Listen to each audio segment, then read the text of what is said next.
Problema sa mga kable sang kuryente kag telepono nga nagalaylay sa isa ka Taytay sa distrito sang Molo, gindangop sa 1 Western Visayas. Nakatutok, John Sala. Masobra 3 ka tuig na problema sa Zone 3 Barangay San Juan Molong mga kable sang kuryente kag telepono nga ini nga halos mahulog na sa Taytay. Mga 1 year palang guro kay isang last year gin-try namo ni pasaka. Galing tungod nga damo naga-connect. Damo nagatap amo nga namo naman natabo liwat. Suno sa mga pamuluyo makapila na nila ka beses inigin palabot sa otoridad apang asta sa subong. Wala man sa gyapon ini na solusyonan. Nagakahangawan ng mga pumuluyo bangod masami nga ginalabayan ang ininga Taytay.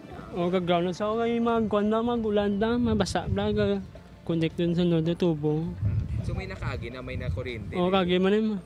Nagpakig-angot ang 1 Western Visayas sa Peko kag nagpasalig sila nga paga-checkyaron ang nasambit nga lugar. Mapadispatch kita team dito, pakatuan naton and ipal-check, no? And then kung may pakayo naton gilayon. Upod kay Cirilo Rinduque, John Sala, 1 Western Visayas.